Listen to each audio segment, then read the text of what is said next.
Bob McCown podcast for a Wednesday. Greetings, salutations to y'all. McCown here and Shannon with eyes Hey, Thanksgiving wide open. tomorrow, Bob. You having turkey? I am. Are you? Are you going to invite me over? Nope. Got a couple of very close friends coming and no room for you. Well, I can appreciate the social distancing, but thanks for the invite. Well, I'll send you some turkey and you can have it at home, and that'll be our social distance plan. Good. Will you drive it over yourself? No. Oh. I'll also send some to our guest, Bob Nicholson, although he doesn't talk to me anymore. What, did I lose a game or something? What is the story, Nick? Oh, I know. I've made mistakes in my life, but the biggest one is me not calling you when the Oilers were playing in the playoffs. Well, after the success in Vancouver, my goodness gracious. 2010, the Olympics, yeah. I just wasn't sure if you still had the same phone number, Bob.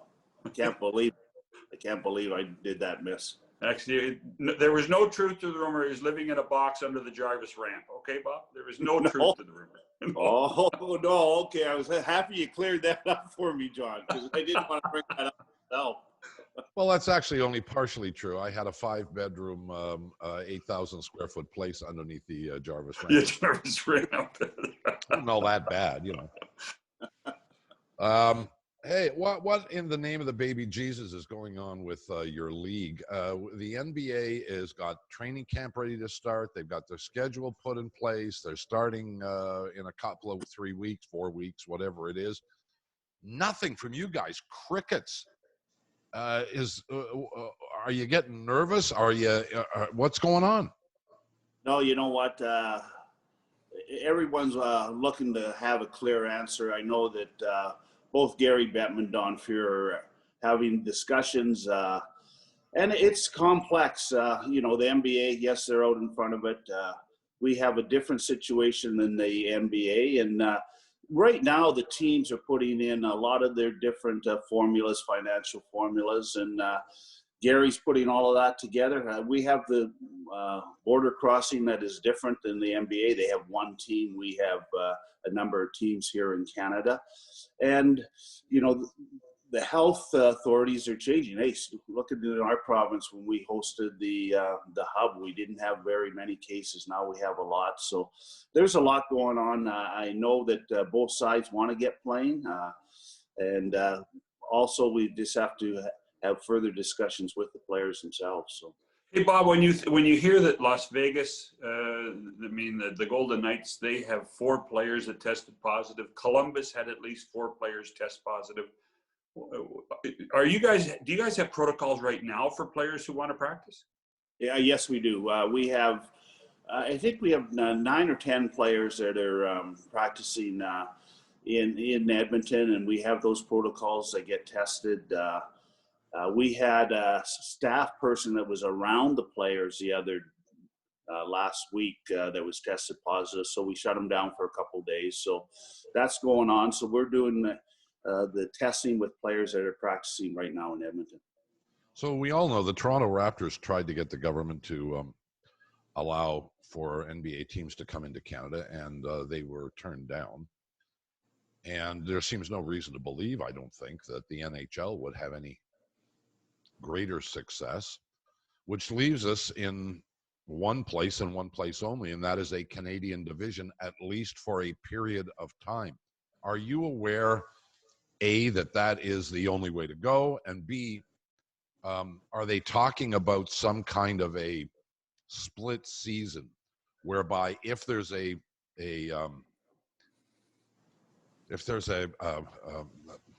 change? Well, if the situation changes, yes. Yeah. Can you adapt to it?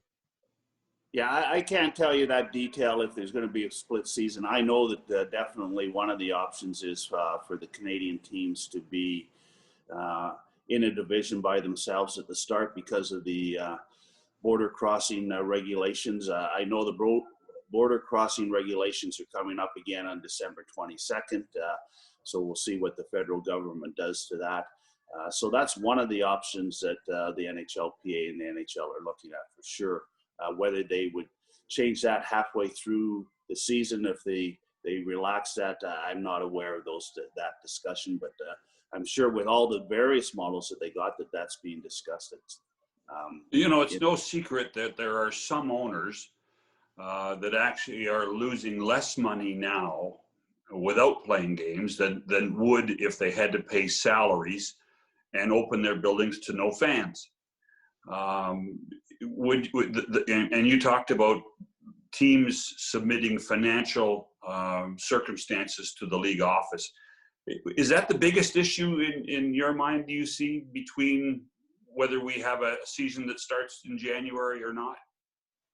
I think you always got to put first the safety side of it, John, and as that changes, I don't think that's changed from day one, and as the virus seems to move around, that still is number one for the NHL and the NHL Players Association. Yes, the finance one is there, and they have all the various models. I know that we're putting in our various financial models from Edmonton on no fans to 1/3 fans to 50% to full fans, trying to work in the various TV contracts and that.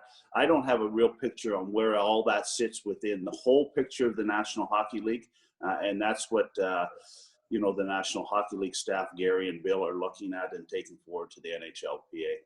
Yeah, for the record, Eugene told us the exact same thing from an Ottawa perspective last week, that they were being asked to provide all of that information. So it seems to me it appears just to be a continuing of a process before a decision can be made.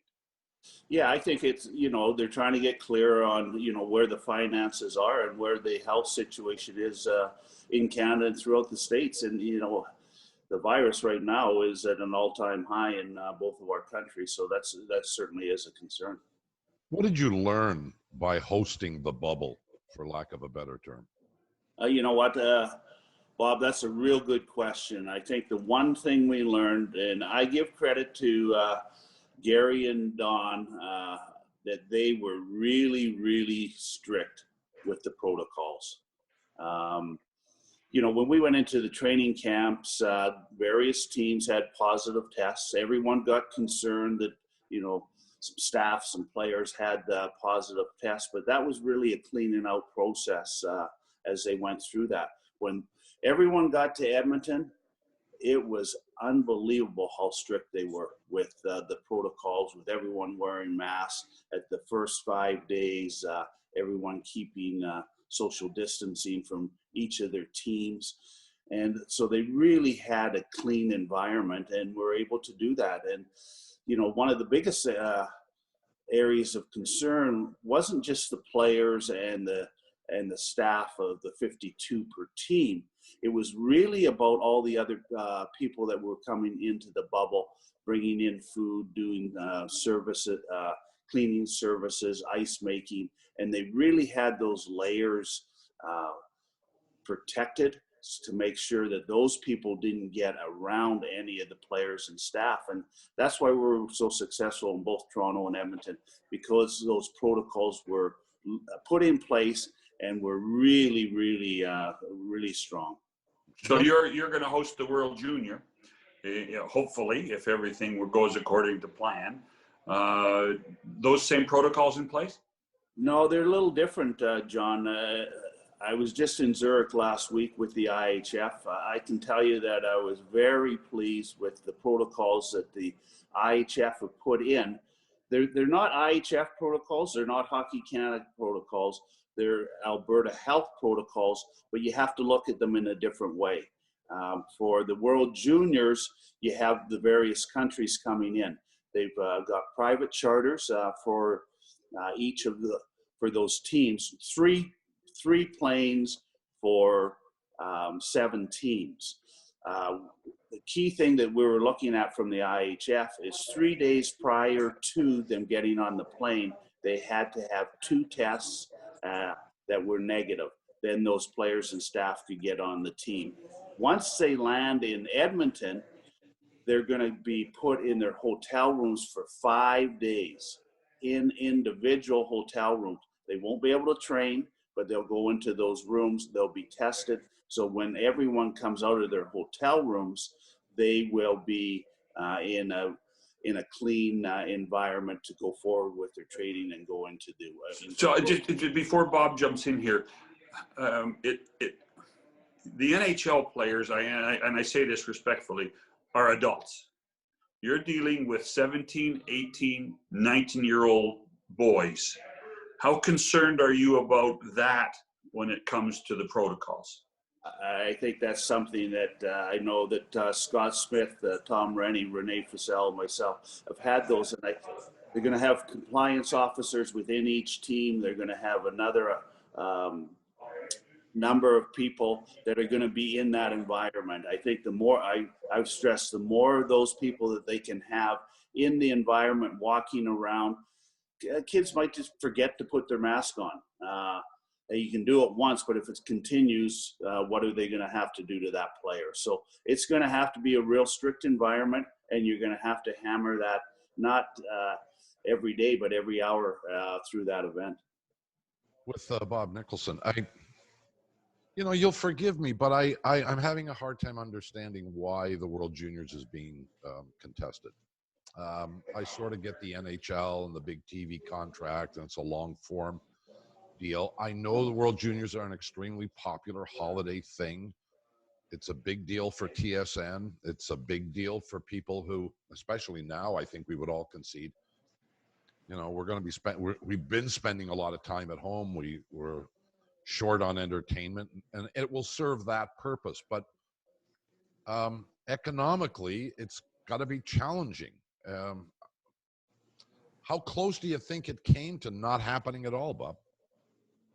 I think it came really close, and I think hockey. It's really Hockey Canada stepped up. As Hockey Canada, with their partnership with TSN, really felt that it was important to keep Hockey Canada, out in the forefront of hockey in this country.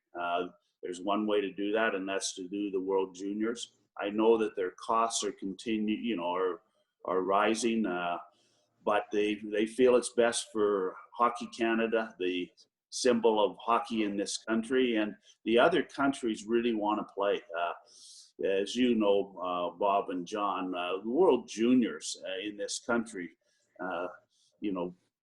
so much attention to it. And even though there won't be fans, I think the TV numbers will be huge for Hockey Canada and the IHF. Where does this tournament, you talked about the other 7 teams or 8 teams wanting to play, where does this tournament fit now in Europe? Because there was a time when it, really it was designed around what you guys did at Hockey Canada when you were there for the Canadian market. But how much has that changed? Yeah, you know what? It's really starting to change. When you rank the men's world championship for the International Ice Hockey Federation is number 1. That's what draws all their money, and that's what draws all their sponsors' TV numbers. We don't understand that in Canada, but worldwide it's huge. But World Juniors is really starting to grow. You'll see when it's hosted in Finland, Sweden. Last time in Malmo, sold out arenas. So it's catching on. It's still not what it is in Canada, but it certainly is really, really growing in other parts of the world. Do you think it's because of the comparative with European soccer and we all know the World Cup is the big deal, but they hold a variety of tournaments for younger age groups, and they don't have near the impact. I wonder if there's a comparative there, in your opinion. A little bit. It took us a long time, Bob. It was World Juniors in Canada sold out. You go over there. I remember winning gold medals in front of 300 people. I know. But right now, the tradition of Christmas has really helped. And I really think more and more, the NHL visibility in Europe is better today than ever before. And now they're seeing these players going right from World Juniors and not just going into the NHL, but becoming stars in the NHL. So the followers of hockey really watch it closely because of that. You look at some of the players that are going to play. Doc, who was so good with Chicago this year, really made huge impact in Chicago, and now back playing in the World Juniors takes you back to North Dakota when we had Sidney Crosby and so many of those great players on those teams. So the following really is connected now, I think, World Juniors to the NHL, and that's real important. Actually, you bring up a really good point. We still don't have the Western League started. We don't have the Ontario League started. Quebec has tried to start, and they've gone in spurts. They're playing again in parts now. But this is one of the very few times on the calendar now where people can actually evaluate draft available players, isn't it? Yeah, it's good. They get to see these players. It's going to really help NHL teams, although, we really want the three Canadian hockey leagues to get going. And I know they're all trying. We're certainly trying to do that in the Western Hockey League. And we've got a formula just for Alberta, but the World Juniors is going to have a lot of draft eligible players, and that'll be good for the players too, real good for the players and good for National Hockey League. You talk about the Western League. Your organization owns the Oil Kings in Edmonton. Do you see it realistic that the Western League starts sometime in January or February? Yes, I do. And I give credit here to Ron Robinson, and I also give a lot of credit to the Alberta Health. In our case, we're looking at having a division of just Alberta teams. And I know Jason Kenney really feels that it's important to have hockey. He's looking at the Western Hockey League and the Alberta Junior Hockey League and ways to help us get playing. And I think we'll be playing sometime in January. So I'm not sure how many games it'll be, and how many fans it'll be, but I think there's a way to do it financially to make that happen. And does that mean that you expect BC to be able to do the same thing, the American teams, Saskatchewan and Manitoba? I can't comment on that, John, because I haven't been around those discussions. Okay. Tim Shipton of our organization has been a real key working with Ron Robinson, so I have a real good feel of where that is, but I can't comment on the others. With Bob Nicholson. I know Shannon has seen your magnificent new facility that has been constructed in Edmonton. I think we can still say it's new. I, of course, have been patiently waiting for some kind of an invitation from you, but that has not been forthcoming. That's not coming now. No, you know what, John? Oh, no, John? Don't start now, Nick. What, John? What? There could be a chance. How are the numbers on this podcast? Is it really good? Well, they were good until this show. Yeah, because we have built a little area in this magnificent arena for a podcast, and maybe that could be you. That'd be the very first one in the best building in the National Hockey League, and have your couple podcasts there. That might be a pretty good. Maybe I'll just move in. There's nobody else using the damn place now, is there? Yeah, we got an extra couch for you. That's what you used to sleep on. Hold on. If he gets the sofa, what do I get? That's what I'm concerned about. Nobody talked about you. Were we talking about you? We weren't talking about you. Oh yeah. So there we go. Thank you very much. All the time, you're like this with all. Listen, the Edmonton Oilers have treated me very well over the years. I would like to think it's a mutual situation. I'm like the flea on the dog, Oh. So how? What is it, Bob? What is it like, Bob McCowan? What is it like not to be loved? I mean, that is an awful thing to go through, particularly at this time of year. Doesn't happen very often. It's a rarity. It's only with Nicholson, and I can't explain it. Listen, I'd like to change this around a bit. I'm going to ask a couple questions. No, I'm going to ask you a question now. So, but I was getting to a question. That was kind of the preamble, and of course, it got out of control as it usually does with the three of us. But so you have this facility. It's not just an arena. It's everything. It's all kinds of stuff. Is Kate's running out of money? Is he okay? Does he need a loan, or like business is bad, right? Yeah, you know what?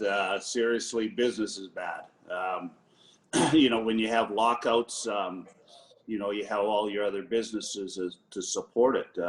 Daryl's in the restaurant business, the entertainment business, the Hollywood business, nightclub, those businesses aren't doing very well. We're fortunate to have someone like Daryl that continues to support us, but things have been tough. It's been a tough number of months. We've had to put a tremendous amount of staff on CERB, rollbacks to people, having other people work 7 days a week, 14 hours a day, just to keep things rolling. So I see a light at the end of the tunnel, Bob. I see, some vaccines coming. So we got to try to stay positive. We want hockey to get back and get back to normal life, because this certainly isn't the way that we want to run our business or run our lives, as both of you guys know. Before you grill us with your very difficult questions, you mentioned you were in Switzerland last week, and there was word coming out of there, not official yet, about the chance that whether it be COVID or other political issues, that the World Championships might have to move out of Belarus, out of Minsk. Any update on that?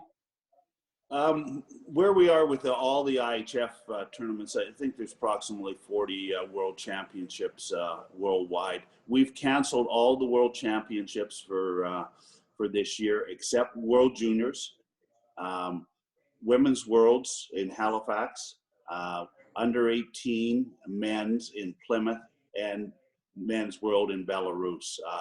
We're going to continue to look at what happens, probably make those decisions here in January. And there is a situation in Belarus, the political situation that's ongoing. The other ones are all about the coronavirus, and that certainly is there in Belarus. We have to get a better handle on that, and we have to look at the political situation. There's pressures on all sides of all of these tournaments, and it's a tough one. And even to move a world championship at this time is tough. So we're looking to see if there's options there. But that decision will come out in January, John. All right, you said you had questions before we let you go. What do you want to know? Yeah, obviously you haven't been doing very much, Bob, and I certainly understand your situation. I've been babysitting your friend Shannon. That's what I've been doing. Hold on. I think the words are in a little different order there, but that's okay. No, they're exactly right. Anyway, sorry, Nick. What do you want? Is your golf game better because you get to play more, or is it worse? And you'll have to show up with your bag of money in order to find that out, Nick. Yeah, but hold on. Listen, McCowan, this is actually a fair question, because as long as you promise to stay after the match, then I think Bob might show up. What do you mean stay after the match? I always stay after the match. Pardon me? Well, you go ahead, John. No. John, you're mistaking a generality of how I operate with how I deal with you. No. It was 3 or 4 hours on the golf course with you. I've had enough. It was quite frankly, and with current events going on, quite frankly, the last time the three of us played together was very similar to some of the reaction that the current president of the United States had to the election results. We didn't even finish putting, and you were in your car in the parking lot on the way out. I have no recollection of that. Well, and neither will the president in a couple of months, so it's okay.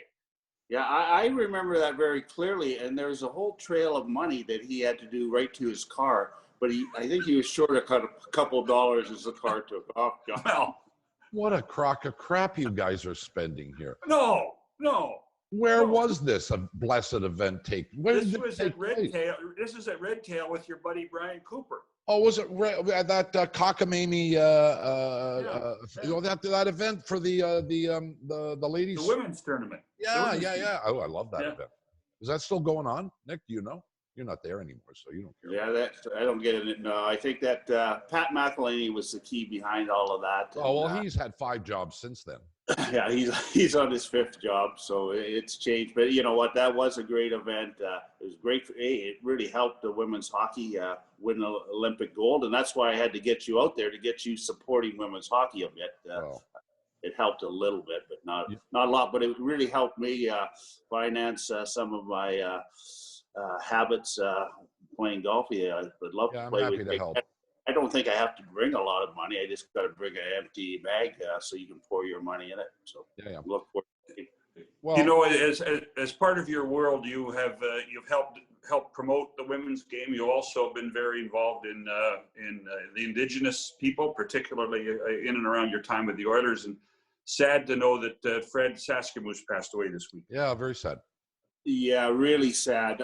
I got to know Fred more when I came to Edmonton here. He's been at a number of games and had a huge impact on hockey. And, you know, we got Black Lives Matters that's going on in the National Hockey League. When we look at it here in Edmonton, we want to support that. But we really are putting more and more programs together to help the Indigenous people, underprivileged people in oil country area, and it's something that has to be ongoing with all the teams. And we feel really confident that we have had some good programs. They're going to even have better programs as the hockey season starts up. Nick, you know we love you, and it's so nice to see you. It's been a while since we've chatted, and nice to see your face here on the YouTube channel. Well, let's keep our fingers crossed that hockey starts up soon, and we'll have an opportunity to chat some more down the road. But thanks for this. We appreciate it. Nicholson and I need two aside from you, Bob. So yeah. Which side would you like them on? Left side or right side? Listen, guys, congratulations on this podcast, Bob. And you know what? You're both are true friends, and we're going to have hockey back soon. We're going to get it back. We're going to get back to normal. We got to make sure everyone stays in a positive mood. It's tough these days. It's really tough. But say something positive to everyone you talk to, and we're going to turn this thing around slowly. We wish you good luck with that, and we'll stay on top of it. Bob Nicholson of the Edmonton Oilers. For John Shannon, Bob McCallum, that's the podcast. We'll see you on Friday.